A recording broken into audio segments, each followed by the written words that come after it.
సుదీర్ఘ వాదనల అనంతరం సర్వోన్నత న్యాయస్థానం మంగళవారం ఎమ్మెల్సీ కవితకు బెయిల్ మంజూరు చేసింది. కవిత తరపున సీనియర్ న్యాయవాది ముకుల్ రోహత్గి వాదన వినిపించారు. కవిత కేసులో ఈడీ తరపున అదనపు సొలిసిటర్ జనరల్ ఎస్వి రాజు వాదన వినిపించారు. ఇరుపక్షాల వాదనలు విన్న సుప్రీంకోర్టు కవితకు బెయిల్ మంజూరు చేసింది.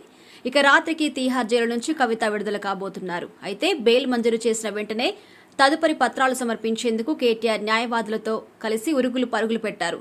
బెయిల్ ప్రక్రియ వీలైనంతగా తొందరగా పూర్తి చేసేందుకు కేటీఆర్ ఏర్పాట్లు చేస్తున్నారు. ఈ క్రమంలో చెల్లి కోసం కేటీఆర్ ఆటో ఎక్కారు. కవితకు బెయిల్ రావడంతో సుప్రీంకోర్టు నుంచి తీహారు జైలుకు బయలుదేరారు. భారీగా ట్రాఫిక్ జామ్ ఏర్పడడంతో కేటీఆర్ కారు వదిలి ఆటో ఎక్కారు.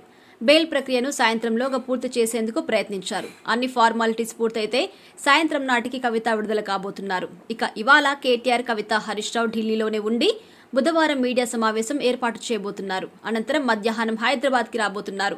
ఎమ్మెల్సీ కవితను అన్యాయంగా జైల్లో పెట్టారని అన్నారు న్యాయవాది మోహిత్ రావు. తమ వాదనలో న్యాయం ఉంది కాబట్టే కవితకు బెయిల్ వచ్చింది అన్నారు. కవిత బెయిల్ను అందరూ స్వాగతించాలన్నారు బీఆర్ఎస్ నేతలు. ఛార్జిషీట్ వేశాక కవిత జైల్లో ఉండడం సరికాదు అని సుప్రీంకోర్టు ఆర్డర్లో స్పష్టంగా ఉంది అన్నారు న్యాయవాది. ఇక కవితకు బెయిల్ రావడంతో బీఆర్ఎస్ శ్రేణిలో సంబరాలు చేసుకుంటున్నారు. బాణసంచా కాల్చి స్వీట్లు పంచుకుని తమ సంతోషం వ్యక్తం చేశారు. కవిత అంటే కేసీఆర్ బిడ్డ మాత్రమే కాదని, ఆమె తెలంగాణ బిడ్డ అని మాజీ హోంమంత్రి మహ్మద్ అలీ పేర్కొన్నారు. రాబోయే రోజుల్లో ఆమె మరింత బలంగా పార్టీలో పనిచేస్తారని తెలిపారు. కేసీఆర్ చెప్పినట్టే కవిత కడిగిన ముత్యంలా బయటకు వచ్చారన్నారు బీఆర్ఎస్ నేత దాసోజు శ్రవణ్.